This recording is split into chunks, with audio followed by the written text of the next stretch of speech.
Yet. I just know. Well, obviously, there's going to be a yibum shaila woven in, so it's just not so simple. Seriously. Good evening. Today we're learning Maseches Yevamos Daf Ches. Yesterday on Daf Zayin, and right now we're going to be starting at the very bottom line of Daf Zayin, but we're really in the midst of a discussion here, so I'll just briefly summarize. Yesterday we were trying to figure out why we needed the word aleha, and one of the things that the Gemara said is maybe we can make an extension from eshes ach, from the typical restriction of marrying a sister-in-law, marrying your brother's wife, which we are going to potentially allow in a case of Yibum. And then we said that maybe because by eshes ach it's allowed, it's also true by achos isha, which is your wife's sister, which is more restrictive. Maybe we should say that hol the ishtere, that once one is mutter, the others are mutter. And the Gemara says, where do we learn this from? We said yesterday, minatimra. How do we know that hol the ishtere? And the Gemara says, we learned from a case of Mitzora who had to bring a korban pesach. He went to the mikvah and is just a tvul yom. And yesterday we said that we take the aseh of bringing the korban on time, the korban pesach on time, because it's a mitzvah aseh sheyesh bo kares. And we override the restriction of a tvul yom being in the alzara. Fine. That's where we learned hol the ishtere from. Now the Gemara picks up on the very bottom line with Ula. And Ula had said, hol the hutar l'tzara, so hutar l'kiruyo. That because we allowed for the person who is about tzaras, the mitzora, to bring this korban on Erev Pesach, we would also allow him to do it even if he was about carry. And the Gemara says, mi dami l'Ula, is our case of Yibum similar enough to the presentation that Ula just gave of the Mitzora, along with the Balkari still bringing the Korban. All right, everybody, you guys are sitting down? Just put on the seatbelt. It's not how I felt about Daf Ches. Says the Gemara as follows.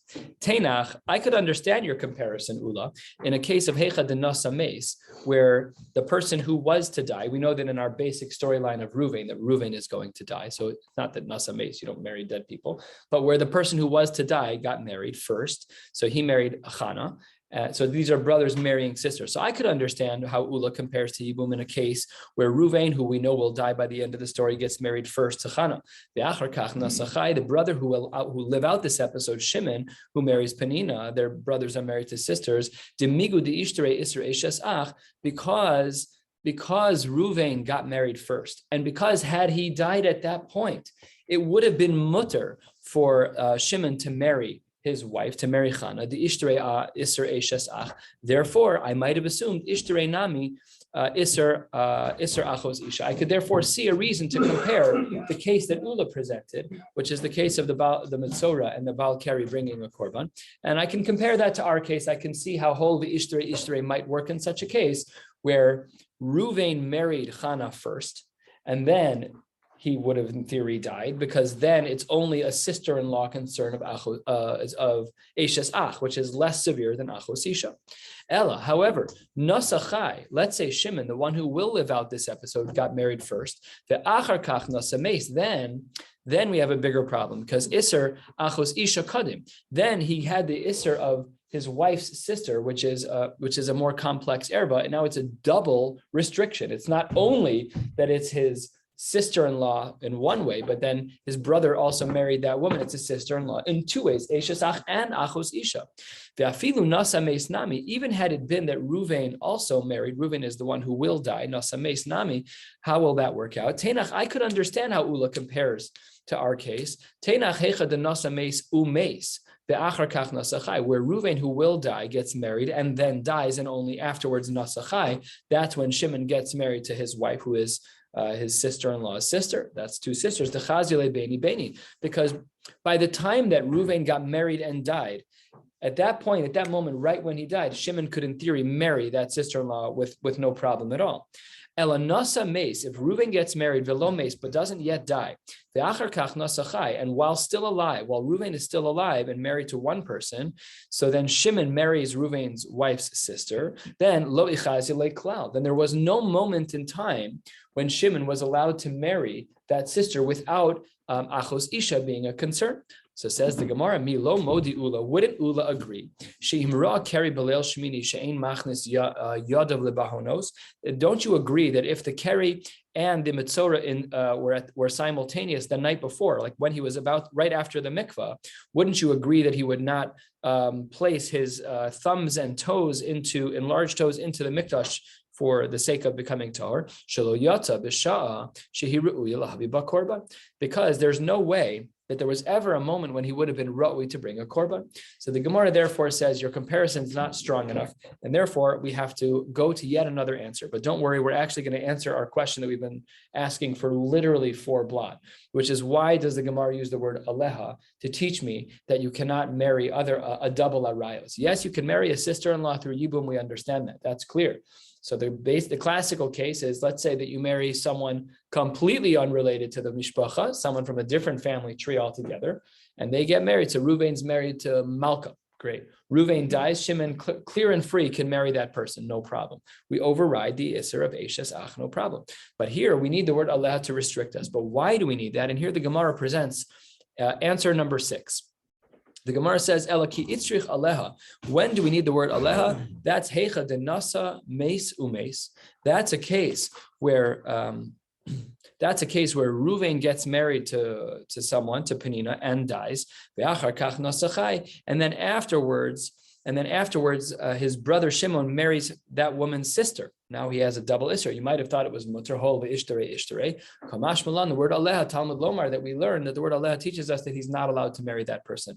The analogy is that the Reuven got married and died before Shimon even came along. Shimon was alive. Shimon was alive, but he married his. He wasn't married to anyone yet, and then he married. Before he married the Yibum, he married that woman's sister. Is he allowed? That's what I was asking. Is he allowed to do that when you can marry sisters? But once his brother died, he's in waiting for him, and then he goes and like skirts him, so to speak. No, miyun's only with a katana. No, it's called Zika. But is he allowed to go get married? Where he's going to uproot his ability, because he's uprooting the ability. He's supposed to marry. Mm-hmm. Oh, yeah, that's true. So Nasa Mace, the case here was that. And that's what I think it said. Yeah, the Nasa Mace Ume. So Reuven marries Penina and dies. In the meantime, Shimon is single, just comes out of the freezer. Right. And then he sees a nice girl. Else, he's already Zika Sibu. Right? So Lechora, he did this be'isser, right? I think so. Or maybe I'm wrong, and maybe he's not required to wait or to avoid, but it would seem like he should be.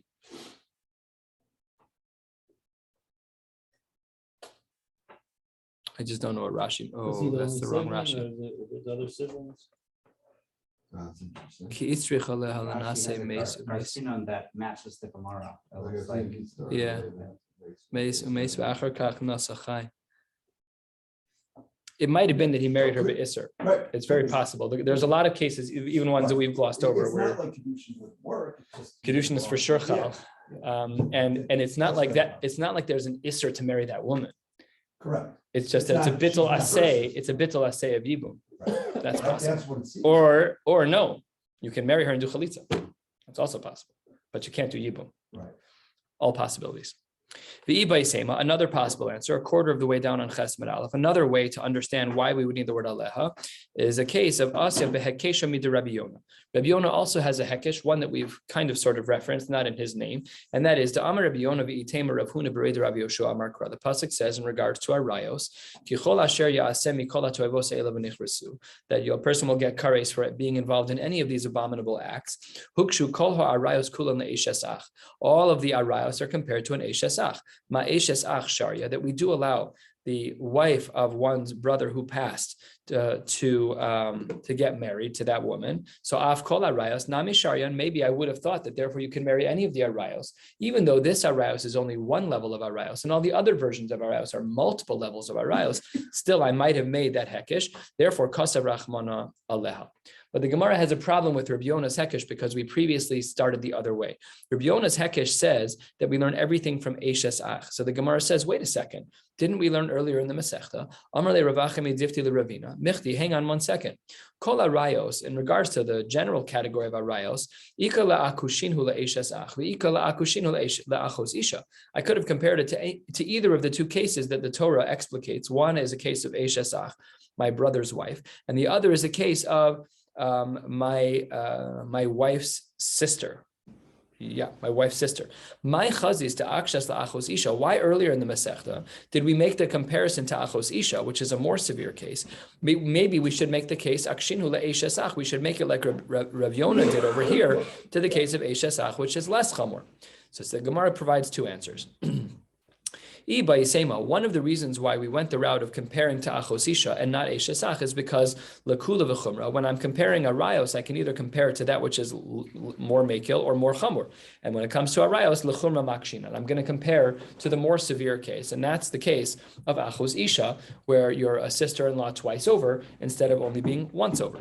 And hacha trei isure v'hacha trei isure. We need the cases to be comparable. So when we're talking about a case of general arayos, there are 2 isurim. That's similar to the case of achos isha and not to eshes ach. Eshes ach is 1 level of arayos, but achos isha, my wife's sister, is twice usher to me, once because of my wife and once because it's a sister-in-law. So I have 2 separate isurim. So that's why this case is more comparable. However, and vitrei mitrei yalfinan. Aval hacha, but in the case of eshes ach, which is chada isura, vitrei mechada lo yalfinan. We can't make the jump from eshes ach, which is 1 level of arayos, to the rest of arayos, which is 2 levels of arayos.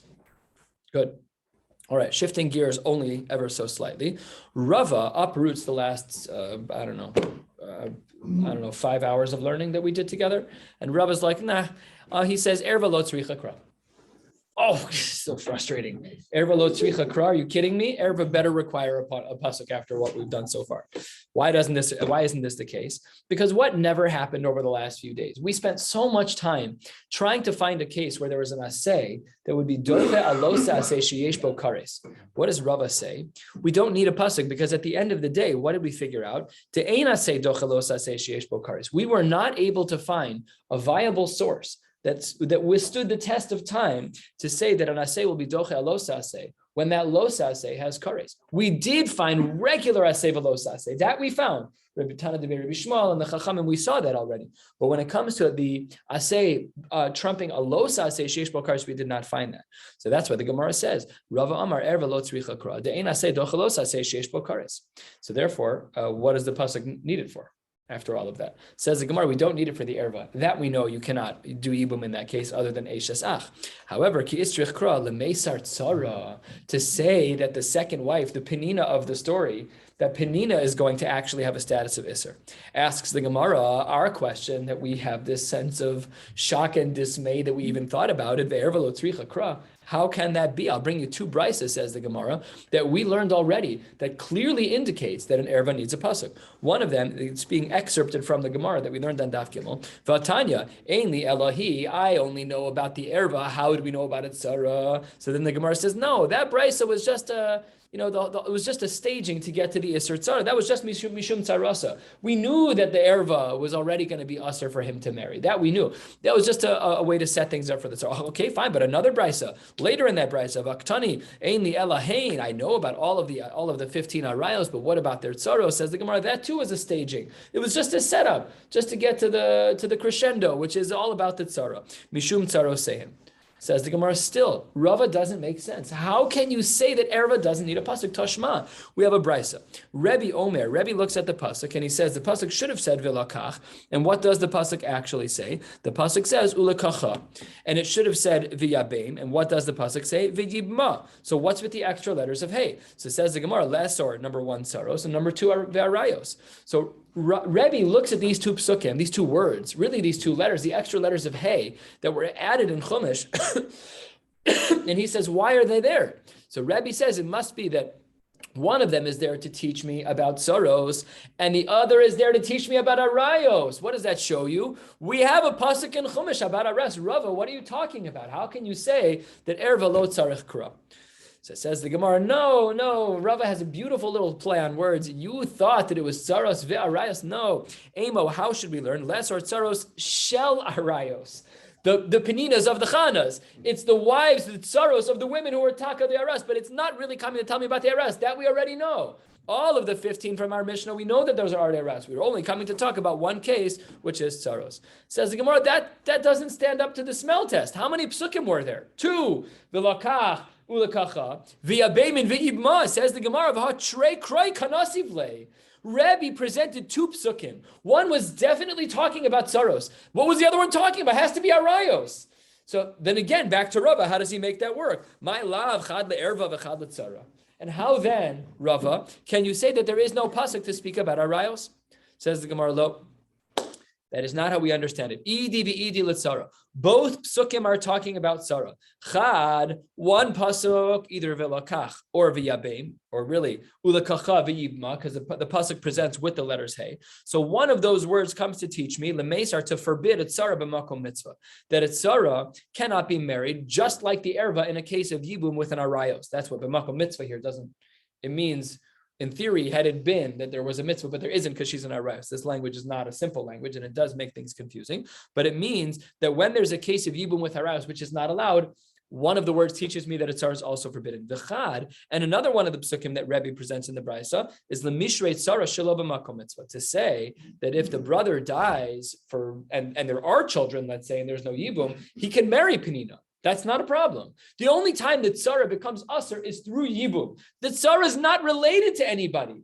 She's Ruvain's second wife, and when Ruvain dies with children, let's say there's no yibum or whatever the exception is, whatever the case is where there's no yibum, Shimon can marry Penina. They're not related. It's only a din in yibum. It's a chiddush. Tzara is only usher through yibum, and therefore, if he dies with kids, and the mechanism of what happened with those 2 wives was not yibum, he can marry Penina, no problem. That's a pasuk in Chumash right here. That's how Rava learns at my time. Well, why is it that Rava says that way? So says the Gemara, because v'yabein v'yibma. This is his drasha. This is how Rava understands the psukim of Rebbe. B'makom yibum hu de'asira tzara. Only when there's actual yibum in play, that's when the tzara is going to be forbidden. Shelo b'makom yibum. But when there is no yibum, then sharia tzara. Beautiful. Now Rava is really standing strong now. Rava really has a good case to say we don't need a pasuk by arayos. We know that when there's yibum by arayos, that he is not allowed to, that Shimon, or the remaining brother, is not allowed to marry this woman.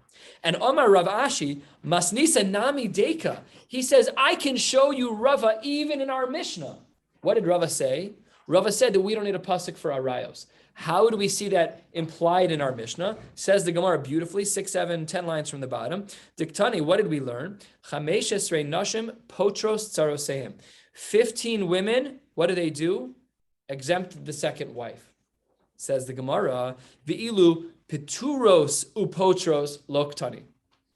The Brisa doesn't say, I, the erva, am exempt from yibum, and so is my tzara. No. It just says that the nashim themselves are pturos other people. Doesn't speak about the arayos. So Rava has a very subtle but beautiful diuk in our Mishnah, which is that when our Mishnah says that the 15 arayos are problematic for yibum, the Mishnah doesn't actually speak about them.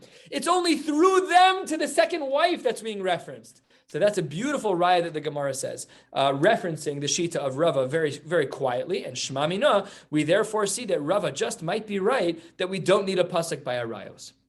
What does Rava do with Aleha? Aleha was darshan 6 different times to try to learn it from within the pasuk, and Rava goes with a completely different set of psukim. Yeah, I can't remember if we're going to discuss that today or tomorrow. Address that? Yes. I think so. What was his answer above? What did Rava say? He started by Well, saying Rava he could didn't- still- he didn't eat a darshan at all. Rava could still accept one of the previous answers. Rava could accept the answer of the Hekesh that we saw at above the page. Could he accept Rav? Yeah, he could accept either of the 2 answers we presented at the top. In the case of the brother of Ruvain who married and then died, and then Shimon married his sister, he could accept that case too. because that's not about the psukim. That's just a case where I might have erroneously. Rava would still be fine. All Rava is saying is that the actual status of the 15 arayos don't need psukim and chumash. We don't need a specific drasha for them as it relates to yibum. Okay, so says the Gemara. Great, Rava's doing well. Rava doesn't need a pasuk for arayos. But the Gemara asks such a brilliant question. Why is it that we said, according to Rava, that we don't need a pasuk for arayos? Because we had said, asks the Gemara, tzara nami lo tibaikra. Maybe I should argue that a tzara also doesn't require a pasuk. Why? Because doesn't the pasuk speak about litzror? It does. But if that's true, mishum de'ein asay dochelos asay sheyesh bo kares. You shouldn't be able to marry her no matter what. So it's such a brilliant question. We've been so focused on erva, why we don't need a pasuk for erva by yibum. The Gemara throws it right back in Rava's face. Amar le Ravacha bar Bibi mar le Ravina. Hachi kamar mishmei de Rava. Here's what Rava would say. Tzara nami lo itzrich kra. You're absolutely right. Inachanami, as we say in our parlance. Ki itzrich kra, when only is the pasuk going to be necessary? Thank God we successfully turned another page. Says the Gemara, that's lemishrei tzara shelo b'makom mitzvah. We know that it's usher. The pasuk is a matir. It's to tell me that a tzara is allowed to marry shelo b'makom mitzvah. Is that if Ruvain has children and he's married to two wives, and one of them is the sister of Shimon's wife, and the other is random woman ex from Malka from another community, unrelated. So if he dies and there's no yibum, so Rava says we need the pasuk to be matir her to be married when it's shelo b'makom mitzvah, my taima, because amar kra aleha b'makom aleha hu de'asira. When there is aleha is code word for yibum. When there is aleha, that's when the tzara is going to be aser, and shelo b'makom aleha sharia. All right, he answers the question, but says the Gemara, not really. Amar le Rami bar Chama le Rava. Rami bar Chama says to Rava, erva gufa shelo b'makom mitzvah tishterei. We should have a case of an erva herself where it is shelo b'makom mitzvah, and we should be allowed to marry her.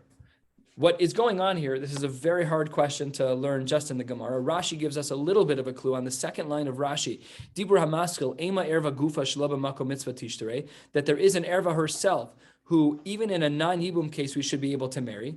Midichsiv aleha dekainami achos isha. We're talking about a case of a wife's sister. There is a certain possibility, it's not very clear from the Gemara or from Rashi what that is, that maybe we should be able to marry the sister-in-law. Says the Gemara, v'lav kal v'chomer, who after all, the following would be the logic. B'makom mitzvah asira, shelo b'makom mitzvah sharia.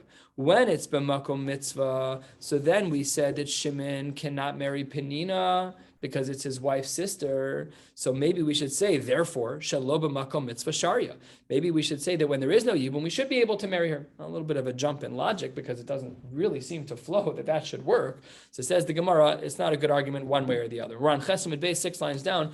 Amar le tzara tochiach. I can show you a case of a tzara that will uproot the logic or whatever you considered that to be in the previous argument. And that is, de b'makom mitzvah asira. We know that when there is a case of yibum, that's when a tzara is prohibited to marry Shimon. V'shelo b'makom mitzvah sharia. So we see that that's not a good argument. So Amar le, he says to him, Alecha Amar kra bechayeha kol shebechayeha. Really, what's happening here is that the achos isha is always bechayeha, no matter what the iteration is, right? However you look at it, an achos isha can never be married. That's just never allowed. That's what the Gemara is basically saying here. So that's what the pasuk bechayeha means. Hold on one second. The Gemara says that's not true. Hai bechayeha is not coming to teach me that achos isha is going to be prohibited in all cases. It's coming to teach me that if she dies, things change. Ha bechayeha mi baile lemeute la'achar misa. Is that if Chana dies, if Shimon's wife Chana dies, then he can potentially marry Penina if Reuven also dies. Okay. Says the Gemara, that's not learned from there. Hahi, that we learned out from somewhere else. We learned that out from a different pasuk and not from Bechayeha. Says the Gemara, if you learned it out from Isha alachosa, we have another problem. If we learn that out from the pasuk of Isha alachosa, that after Chana dies, Shimon can marry Penina, Havamina Nisgar Shasharia. I might have thought that divorce was enough. Talmud Lomar Bechayeha, the pasuk of Bechayeha is needed to teach me that no, Kol Shebechayeha, as long as the Achos Isha is still alive, the Afalgav the Iskarsha, and they just simply divorced, lo, you're not allowed to marry them. So therefore, Ella Amar Rav Huna Bar Tachlifa Mishmei Rava, Trei Kroiksive. How can we explain the Shita of Rava? That is very confusing at this point. Says the Gemara, there's two psukim, and then we will be able to navigate them, and we'll stop at the two dots in about 15 lines from here, and then we'll pick up tomorrow. So says the Gemara, what are the two psukim we need to understand? Ksiv. One pasuk says, Isha lachosa lo sikach litzror, and another pasuk says, Uchsiv legalos ervasa. So the first pasuk says that it's the sister-in-law pasuk. It's the sister's pasuk. It's Isha's. What is it? It's Achos Isha, and it says Litzror, that you cannot have one of them be a tzara. You can't marry both sisters. But another pasuk says Legalos Ervasa, which seemingly is the Chada Mashma, which is a reference only in the singular. So says the Gemara, how do we understand this? Haketzah. So b'makom mitzvah, when it comes to a case of yibum, so then shtein asuros. When there's a case of yibum, but there's a double arayo status on Penina, she's achos isha and she is eshes ach. So then in that case, they're both going to be asur. Shelo b'makom mitzvah, but what if Ruvain, when he dies, has children and there's no yibum? So then if it's shelo b'makom mitzvah, he asur b'tzaras muteres. Then the arayos, the woman who, Chana in this case, is not allowed to be married, but Penina would be allowed to be married in this case, had it not been in a case of yibum. So says the Gemara, why would you say that? I could argue the exact opposite. We're just about halfway down. Epoch ana, I would reverse it. Maybe we would say that b'makom mitzvah hi asura, that when there is yibum, that the arayos is going to be asur v'tzarasa muteres, which is not an iteration that we've ever entertained. But maybe we should say that when there's yibum, Chana is not allowed to be married. When there is. Let me say that more clearly, that in a case where there is yibum, he asura, only the arayos is asur, but the tzara, the second wife, who is really unrelated in a family tree, would be muteres, and v'shelo b'makom mitzvah, but when there's no yibum, maybe we'd say that both of them are asur. So it says the Gemara, if that's true, im kain lo yomar aleha, then the word aleha has no use. So Amar le Rav Ashi the Rav Kahana, mimai dehai aleha leisura. The only reason you think aleha doesn't have a purpose is because you treated the word as a restrictive terminology, that aleha generates isser. Dilma lehatera. Maybe the word aleha is a matir, and how would that work out? The hachi kama rachmana. Isha elachosa lo sikach litzror. We know that a wife's sister cannot be married as a tzara. Lo hi velo tzarasa shelo b'makom aleha. Neither of them can be married in a case of yibum. However, aval b'makom aleha. Let me just go back a little bit. This is what the Torah is saying. Isha lachosa lo sikach litzor. When the pasuk says about achos isha lohi v'lo tzarasa, neither of them can be married shelo b'makom aleha, when there is no yibum. What? Shelo b'makom. So I don't know what I said. Shelo b'makom aleha. When there's no yibum, so then neither of them can be married, not the arayos and not the tzara. Aval b'makom aleha, but had it been a case of yibum, then maybe we could argue that shtehen mutaros. Says the Gemara, that's a very difficult thing to understand, because im kain legalos ervasa dechada hechi mishkachas. The second pasuk seems to speak about only one wife who is allowed to be married and not two. But it wouldn't work out either way, because according to if we learn the word aleha as a matir and not as a restrictor, so then even makom mitzvah shtein mutaros, ishelo b'makom mitzvah shtein asuros. The way it would turn out is that the psukim don't make sense. We can't say that the word aleha is an inclusionary term, because if we did, then there would be no way to understand the pasuk of legalos ervasa, which speaks about a case where he's allowed to marry one and not marry the other. Because if you say that the word aleha is a matir, there is no case when you can marry one or not, where you can only marry one and not the other. Therefore, we reject that idea. We fall back on aleha, which has to be restrictive. And really, we have primarily finished this sugya. We're going to come back tomorrow to speak about the shita of Rebbe that we learned about earlier, one that was used against Rebbe, but we'll pick up with that tomorrow. So we're stopping 2/3 of the way down on Ches and Beis at the two dots. And Hashem should bless us all. Have a wonderful night. We're going to learn tomorrow before Mincha.